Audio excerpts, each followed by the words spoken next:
Right, guys, welcome back to another In the Rough podcast. Yeah, quite a busy week. Obviously, just under a week now, actually, until the Masters, where it might be a week exactly, actually. So, lots coming up, and obviously, a small tournament, which quite a few people are in this weekend as well, in preparation for. But obviously, a lot of the big news was following a successful weekend last week with a lot of the match play, and obviously, a lot of the thoughts around that, because there's a lot of whispers about wanting one of the majors to be in match play format. What's your thoughts on that? I would absolutely love it. I think I don't know about the rest of you, but I was glued to my screen until okay, maybe on Sunday I wasn't as much, but I think especially the round of 16 and on Friday as well. In terms of who's going to make it through, so many of those groups went to playoff holes. I think the intrigue around that as well is just so it's hard to put into perspective, because it gives such a good chance for a lot of players to show their skill set, and I think it tightens the range, as well as you don't have the same top 5 or 10 people winning everything. It allows people to really, turn up, have a very good week, and tackle the challenges of the course. There were days when there was extreme wind.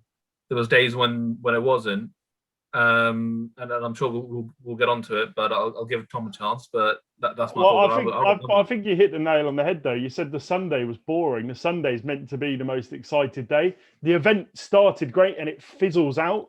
That's the problem. Yeah, I was so bored. At the end. That's the problem. I think there's probably a better way you can structure the day. So rather than it just being, around, I think you can probably have it that it's stretch out the week a bit further.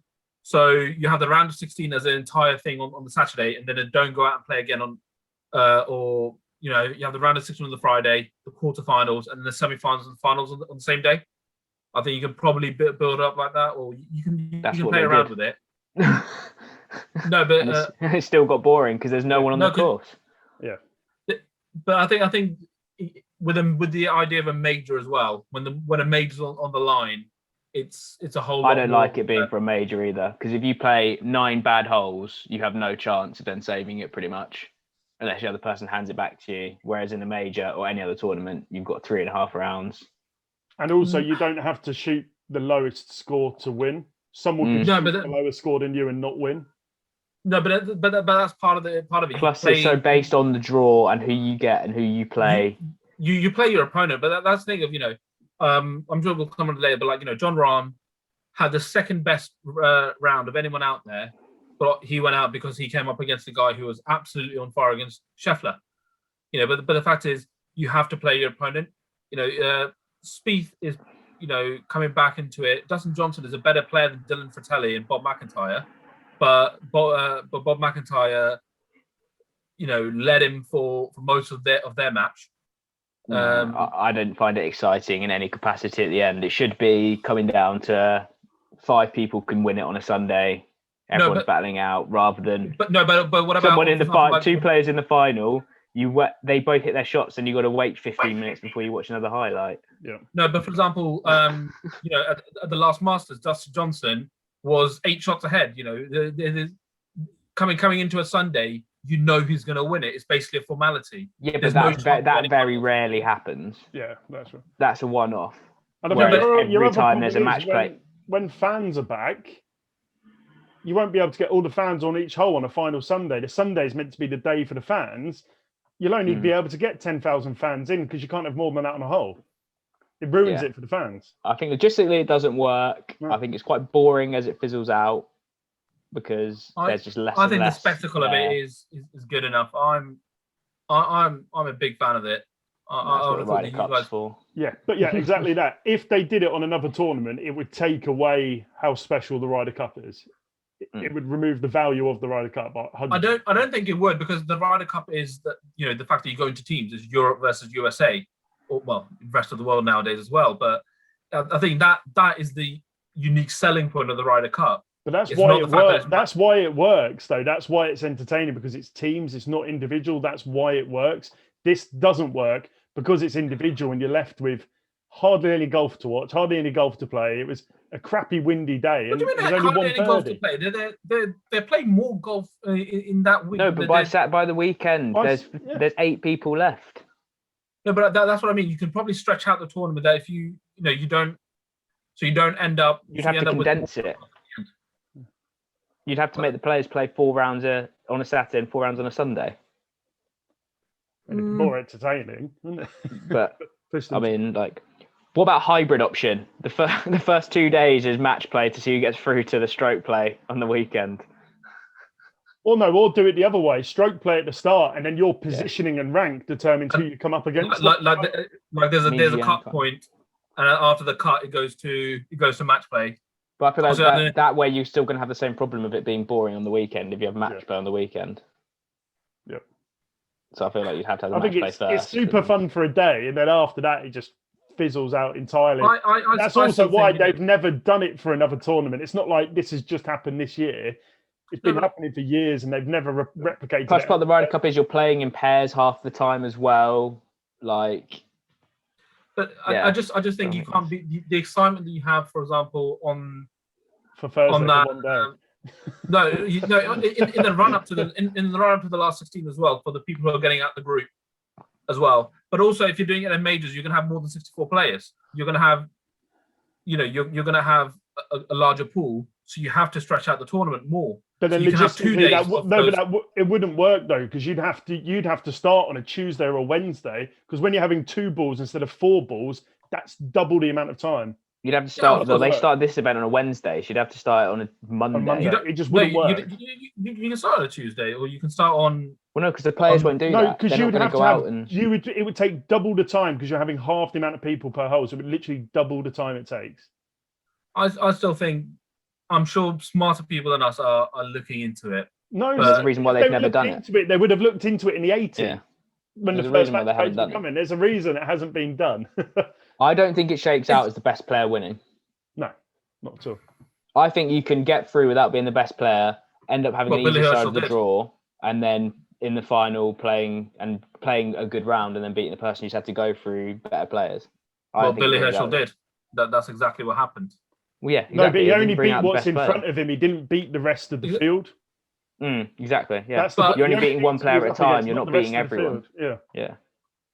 And But often it. But it's the same more case than with the people- it's the same case with any other sport. For example, you have the World Cup. You can only beat. Yeah, but Yeah, see, that Adam, doesn't you- work. Yeah, but you That's can't, like the play argument. 40, you can't play 40 teams against 40 teams No, in one but that's the match, same Kev. It doesn't argument. work. Portugal, when they won the Euros, shouldn't got out of their group, but they did. Had an easier run and then win the final because they played well in the final. No, but they did. But the fact Best is, team in the Euros. you still have your own things to get over. But that's the fact of it works in other tournaments as well. It's not just the fact that it's working. It's never worked in any sport. Plus, Well, no, that's but it's different not- because it's that not tournament comparable is to another 3 weeks sport. long. There's no other sport there's no other sport where one person takes on a field of 150. That does not happen in any other sport. I still think that there's room for investigation, and plus, I think I don't think you Especially- can hang a major and what people judge the greatest players of all time on in majors On on a luck. match play event. On luck.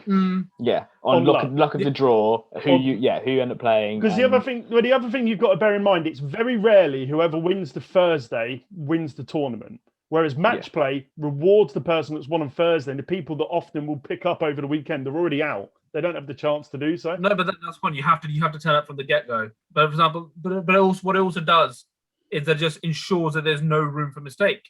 So it draws. You have to turn up with No, great but- game. No, No, but but it you doesn't, could, but that- but you could get through by, let's say, getting one birdie and just winning one hole out of 18, whereas somebody else could hit 9 birdies but still lose more holes and they're out. Yeah, even though I'd argue the best player doesn't they necessarily played a win. significantly better round, but they're out. Plus, But you know that's how hard part of golf the spectacle is. of it. That's part of the You're going to spectacle. have a bad 9-hole run, and if you have that in a match play event, you could be out. Whereas in an actual stroke play event, you can actually then get rebound from that. Like that's just unfair. Because basically, if you're down 3 after 9 holes because you played 9 holes, if the other person's playing well and matching you, even if you start playing really well, then you're out, basically. Well, there you go. We'll see if they ever do it, Siab. If they introduce it, we'll take it all back, Siab. But I'm not worried. In other news this week, obviously, Andy Murray, obviously now that he's got 3 or 4 metal hips or whatever he's got now, is saying he's considering becoming a caddy once his tennis career is finished. To me, this is it mildly insulting to the sport? Just another sportsman saying, "Oh, I'll just become a caddy." No, I think he is quite good at golf, to be fair. He's not saying he can become a player. Yeah, if he said he could play with his hips, no. But I think it's a way for him. I think he also said he would want maybe explore being like a football coach or something. I think it's a reason for him to have a competitive. He wants to stay in sport still in his life, and as his kids grow up as well, because obviously he's got like 4 kids now. And to be honest, he didn't say what level he wanted to become a caddy. Is it on the European tour? Is it just at the British Open at the PGA level? What do you mean? You don't have caddies until you're at the top level, basically. No, but because there's different variations at the top level, isn't there? He's not saying he wants to be a caddy to the top 10 in the world and that's it. But it does obviously, because the thing is, he will get a gig just because the player, whoever has he caddies for, is going to get a lot more publicity, because then that's 2 sports superstars. So it's taking opportunity away from someone else who potentially deserves it more. Yeah, I think caddies are becoming less and less of like the highly skilled ones, in the sense. Obviously, I'm not saying that the top caddies for the top PGA people are like the career like they're not the career caddies. They're either family members now or best friends. So, and wives and those sorts of things. I think it's more for the players. The players know what they're doing. They just need someone there to just carry the bags. Carry the bag, question them a little bit when they need to, or push back and say, "Oh, is that a good idea?"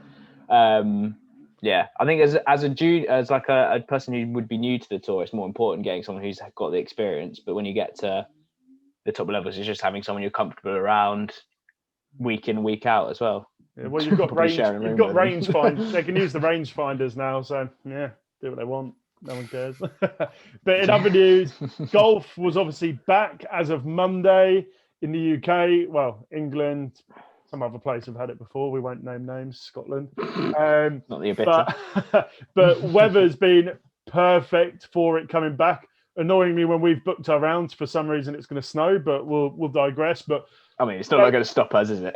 we'll go around Welcome the circle. To the UK. What's everyone's kind of goals and ambitions for the remainder of the year? So the kind of next 8 months or so, what's everyone looking to achieve? Siab, we'll go with you first. Wow. Well, put on a personal level, lose a lot of weight whilst playing golf and walking around. I want to break 90. I've been close on a couple of occasions. Have you? Western Terville, I will remind you. 91. That does not count. Okay, I had a great round. It's but I want to break it nonetheless. And yeah, I think for me it's just about getting consistently under 100 on a regular basis and trying to push the 90 mark. Have a lesson then. Well, Tom, we'll come to you last, because if someone wants to sponsor me for a lesson, I will go. Sponsor you for a lesson? Yeah, there you go. God, no. I'll pay for you to have your lesson, and we'll video it. Okay. I can't turn that down. For me, will be and Sebastian. Consistently in the 80s, because obviously I've fluctuate from high 80s to 90s, consistently up and down. So for me, it's consistently in the 80s, but I think that's going to come with just general play and general consistency. Because I probably wasn't not committed enough last year, but not playing frequently enough, which meant it did fluctuate. So consistency really for me. And Tom, is it the tour you're aiming for, or? Not this year, mate. Give it some time. I'd want to be like sub 5 handicap, ideally scratch, and probably start playing tournaments this year as well. All in a year. So, do my first tournament this year, yeah. Not professional tournaments, just the... Yeah, no. What I meant the scratch this year is yeah, a lofty target. But... You got to aim high, shoot for the stars, Seb. No, you've got to aim low, Tom. Shoot for the moon and you land in the stars, or whatever the saying is. No, you miss it. You've got to aim low. You've got to land. low. I just ignored your dad joke. That's why. Oh, unbelievable. Come on. All right. Can I add an additional target for all three of us? 90, 80, something? No, to go on a golfing holiday. Yes. Not this year. Here we come. Not this year. I don't know. If restrictions allow it. I'm not getting a $5,000 fine, mate. I'm not. The $5,000 they'll get rid of that in like a couple of months. Yeah, exactly. Yeah. So I don't think they will. Portugal, here we come. They will. Once everyone else sorts themselves out. Yeah. Yeah. Turkey, I can get my head out at the same time. Or as Jet2 said, jab and go, as the Jet2 Airlines famously said. They had to remove all their adverts. I wonder why. It's almost like they've made no money in the last 12 months. It was great fun while it lasted, so I'll give them that. It kept me entertained. But obviously, news out this morning or last night, depending where you are, DJ obviously pulled out of the Texas Open this weekend, which is slightly concerning before the Masters, or is it because it's not an injury, he's just resting? And this has really pissed me off. Go on. Why? And I'll tell you why. Have you put money on him? He's pulling out 2 days before a tournament starts, which whoever's replacing him doesn't really have the opportunity to go and practice as much and do. So he shafted them a bit. And also, if you're committing to something, it's one of the big things about me, the professional sports, but not just golf, any sport. If they commit to something, go. I know you've got the Masters coming up, but you said you're going to do it. You knew it was going to be the week before the Masters for however long. So unless he's injured, which I highly doubt, then... Yeah, no, I agree. And plus he had 3 days... money. Like, don't pick and choose. He had 3 days of so-so golf in Austin as well. That's the problem with match play. If they did it in a normal format, he would have had plenty of practice here, but it wouldn't be an issue because of their stupid play that's boring by Saturday and Sunday. They don't have the practice. No, he wouldn't. He may have made cut, but then he'd have been played 2 more rounds of useless golf. I know it's hard with golf specifically with travel and obviously places where the tournaments are and how they use like sponsors exemptions and those sorts of things. But I feel like the players should have to play like minimum like 3 out of 4 weeks, and not be able to, and the top players shouldn't be able to just pick and choose where they play. Yeah, but then they'd have to be almost centrally contracted to the PGA. Yeah, that's the thing. They're not contracted to. I think it's a good idea, but I think it'd be very hard to enforce. I think it could be a part. It could be a part of you getting your PGA card. That if you are above, if you're like a top 100 rank, then you have to play 3 out of 4 weeks. But that's quite harsh to those who are... No, but it gives the guys who aren't top 100, I guess, a chance. What's the guy that won the tour this week? Joel Damon. Yeah. He, in all fairness to him, he played a good round. Would he have won that if everyone else was playing? But I feel those players are the ones who are doing it every week because they do need to. I don't think they're the ones who need to be told to play. They're the ones who turn up consistently, so you don't have to worry about them. You can force the top 50 or the top 100 to play consistently if you want. That's what I mean. I think the top 50 should definitely be part of that. I think the top 50 to 100 changes so much that they should have probably a bit more flexibility. But the thing I liked about coming back, match play, the guys that did the best, there were 3 people that went through to round of 16 that were ranked 60 to 64. There was only 1 person who was ranked in the top 20 that went through. I think it shows how little the others care about it. No, they all turned up and they all didn't do very well. So, yeah, they turned up, but they weren't there. None of them played. No, but it's embarrassing, though, isn't it? When McIlroy is losing by by hitting a ball in a swimming pool. When I don't think he cares. That's the point. He doesn't care. I think a certain part of him has to care. Like, I'd be pissed at that. Yeah. More so about losing a ball, but yeah. But he's you know, he's making money regardless. Like he's going through swing changes. He's got that as an excuse. Like no, he's got that as an excuse. But for example, like what about everyone else in the top 10? Dustin. He had a very scratchy week.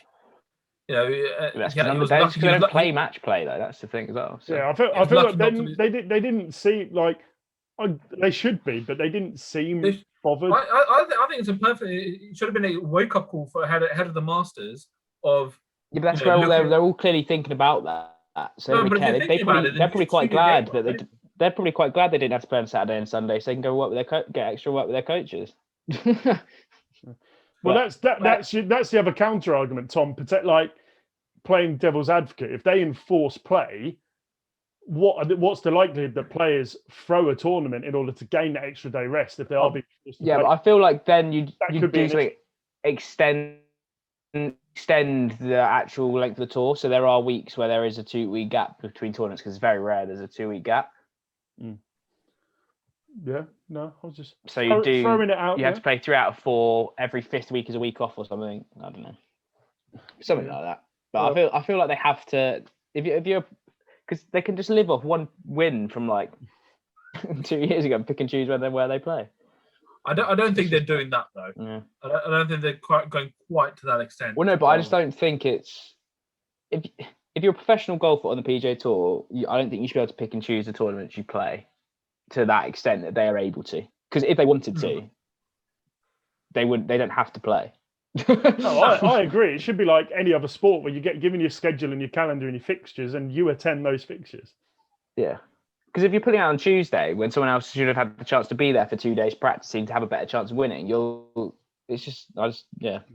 Well, anyway, it's reducing the quality of the tournament, isn't it? Yeah. Well, anyway, it loops us round nicely to obviously the results from the week. Obviously, Lee Horschel won, because it's match play. Is this why you're all both so sour? Because you guys did so badly? No, it's the general format of the thing. It doesn't work. CHAB, if it worked, other tournaments would adopt it. That's as simple as that. Same as baseball in America. Sorry to anyone in America that's watching. Baseball is a crap spectator sport. That's why hardly any other country in the world plays it. Japanese play it.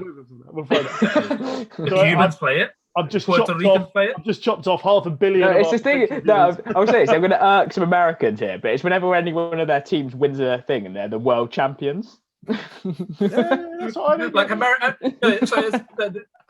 football, they become the world champions by winning American football. Yeah. Well, it is. And in fairness, I don't care. Like, if an American sat here for the last 32 minutes and watched our podcast, you leave us a hate comment. I don't care. Thanks for watching. Right. Anyway, the results. I went for Westwood, not out the group. Tom went for Reed, not out the group. I went for big old Ram, who he got to the quarters, so we'll give him 3 points. Yeah, last night. You were unlucky. You went out to an ace in the playoff. Yeah, that's why I'm not disgruntled. It's just kind of fair play, walk of ace. Not a bad effort, is it? And that was the only thing. Tommy got an ace as well, but because it wasn't a walk-off ace, almost nobody cared about it. I was like, what the chance? He didn't care about it. He literally didn't even have a reaction. Because he doesn't care about match play, Tom. That's why no one likes it. No one cares. Do you know who cared about it? Sergio Garcia did. But I did feel bad for Ron because he had the second best round out on the course. I did think Scheffler was going to win. What was that, Siab? John had the second best round out of the course, but only made it to the quarters. That's a weird format. No, because whilst he was playing, the quarters, he had the second best. But that's the thing, that's the thing. He came up against a guy who was very, very hot. But then that's like those two should be in the final. Then if they've got the 2 best rounds. You've just argued against the whole format. No, but that's the beauty of it. That you can go through. But that's not the beauty. As long as you beat the person in front of you. As long as you beat the person in front of you, you can go through. But then no, you should have to be consistently and play consistently well at the second best round of the week. Like, you should be able to escape with that and then not play well in the next round, and someone not play that well and then get through again. Like, you got to be able to play well in 4 days. Everything gets put behind you once you're done with it, so you have to turn up again. You can't rely on your laurels. But you're acting like they don't have to turn up in a stroke play event as well. Like, you can't just shoot a course record, then return and shoot 5 over and be like, I'm still gonna win. No, but if you shoot 5 over, you're gonna lose anything. But the fact is, if you turn up and you have a day where you go par, you're still going to be out of the tournament. But that's the point. You could shoot 5 over and win a match play event. Yep. With the other person shooting like 2 under. Mm-hmm. Yeah. Like, not if you're playing against that person. No, yes, you can. No, because that leaves you enough you could recover, that's the point. No, but the whole point of a match play event is you beat what's in front of you. That's it. Which you can do even by scoring 5 over. Yeah, but you should be able to. That's you have fine, to beat because you're playing better golf to beat the whole field. You should be needing to beat the whole field. That's the point. That's the argument. You are, in a way. No, you're technically. Not. You're not, though. No, because you just said it's an elimination. John Ram, out of 8 players, beat 7 of them, but still didn't go through. But he didn't. But he didn't beat the person that was them, in front of him. But he didn't beat the person that was in front of him. No, which is over an 18-hole thing instead of 72. But that's why it's a silly. No, but that's the point of after 18 holes, you can't rest on your laurels. You can't say, "Oh, I had a good day yesterday, so I can take it a bit easier today, and then I'll try to." But you know how hard golf is. You can have 2 bad shots, and that could then kick you out of a major because it's match play. And on the Sunday, that just means that every shot counts more. But on the Sunday, Seahab, they were both pretty crap. It was crap golf. They played pretty crap. They won from 1 birdie in the round. It wasn't good golf to watch. Arguably, I don't think that was the best advertisement. Yeah, I'd much rather have 6 people in the running on a Sunday, going back and forth, knowing where each other's on the scoreboard, and having to make birdies and stuff, rather than 2 guys with no one else on the course. Well, Amazon are trying to inject millions into golf by following shot by shot. Amazon will pull out if anybody else just a Sunday of 2 blokes. It'll just be, what are Amazon going to do? They won't sponsor it. None of the other broadcasters are going to cover it. I think it's good as a one event when fans are back and those sorts of things, as a novelty to an extent. And then you've got the Ryder Cup, which is obviously a massive event. And I think that's different because it's a team event. You're all in one team. There's multiple people. You're playing pairs. I'll see how much you're bouncing about the Ryder Cup when we get to it. So I love the Ryder Cup. We've explained. Right. What a surprise! It's entirely different though, Seahab, because it's a team format and everybody stays in throughout the time. It's not a knockout. Yeah, and it's one team versus one team. It's not. It's not 1 versus 1. It's 15 versus 15, and they stay in throughout. They just change the pairings. It's entirely different. And that's why it works and why it's match play. Yeah. No, yes, it is match play, but it works. Whereas anyway, we're meant to be doing, talk about how poor you guys are at predicting results, which you lot are. So scores on the doors. I'm winning with 25 points. Seb is second with 21, and Tom is lagging behind with 15. So do you see why I'm smiling? Why? Because I've just edited that out. Right, on to the predictions for next week.